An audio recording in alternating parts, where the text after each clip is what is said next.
जय हिंद दोस्तों। आज हम पॉलिटी एंड गवर्नेंस के बारे में बात करते हैं। टॉप 10 एमसीक्यू डिस्कशन करने वाले हैं जो एग्जाम पॉइंट व्यू से इम्पोर्टेंट है। पहला questions, which one of the following articles deals with the appointment of the prime minister and other minister. निम्नलिखित में से कौन सा अनुच्छेद प्रधानमंत्री और अन्य मंत्रियों को नियुक्ति से संबोधित है?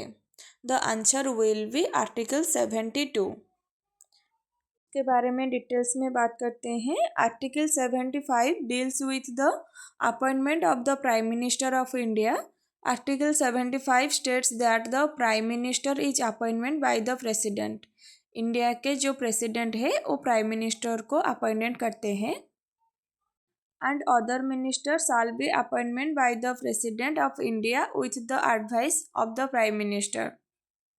नेक्स्ट क्वेश्चन डिस्कस करते हैं। The prime minister is appointed by which one of the following. निम्नलिखित में से कौन सा अनुच्छेद प्रधानमंत्री और अन्य मंत्रियों को नियुक्ति से संबंधित है? The answer will B president. President of India जो अपॉइंट करते हैं प्राइम मिनिस्टर ऑफ इंडिया को, उसके बारे में डिटेल्स में बात करते हैं। To become the Prime Minister, a person must be a member of either the Lok Sabha or the Rajya Sabha.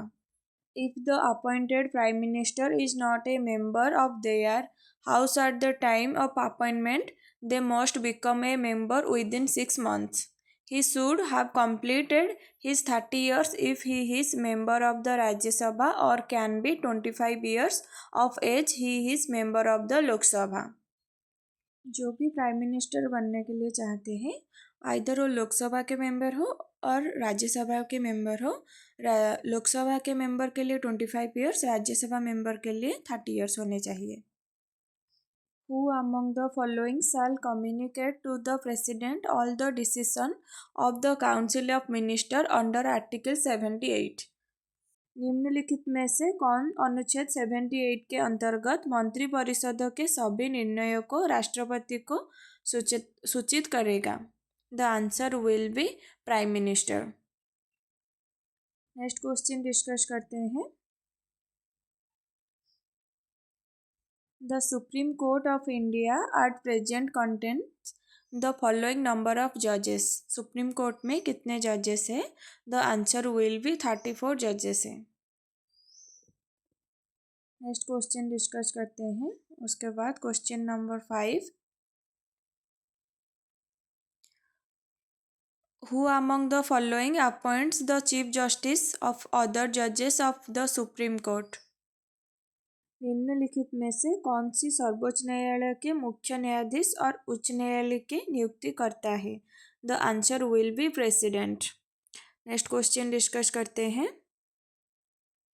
Which article of the Constitution of India provides the composition and jurisdiction of the Supreme Court of India? भारतीय संविधान के कौन सा अनुच्छेद भारत को सर्वोच्च न्यायालय की संरचना और अधिकार क्षेत्र को प्रावधान करता है? The answer will B article 124। Next question discuss करते हैं। Which of the following taxes are imposed and collected by the state government? इन निम्नलिखित में से कौन सा कर राज्य सरकार द्वारा लगाया और वसूल जाता है? The answer will be all of the above. Eastern duty, sales taxes, land revenue, ये सब स्टेट गवर्नमेंट के द्वारा कलेक्ट किया जाता है। Next question, which of the article deals with the grants in aid by the union government to the states? कौन सा अनुच्छेद केंद्र सरकार द्वारा राज्यों को सहायता अनुदान से संबंधित है? The answer will B article 275। Next questions, who can remove the vice president from his office? उपराष्ट्रपति के उनके पद से कौन हटा सकता है? The answer will B parliament. Parliament है जो उपराष्ट्रपतियों को उनके ऑफिस से हटा जा सकता है। नेक्स्ट क्वेश्चन डिस्कस करते हैं। Question number 10, the term of office of the vice president is as follows. The answer will be 5 year. उपराष्ट्रपति का कार्यकाल होता है 5 इयर्स का। आज हम जितने भी क्वेश्चन डिस्कशन कर चुके हैं वो एग्ज़ाम पॉइंट व्यू से मोस्ट इम्पोर्टेंट है। यदि मेरा वीडियो आपको अच्छा लगा please do like share and subscribe. Thank you.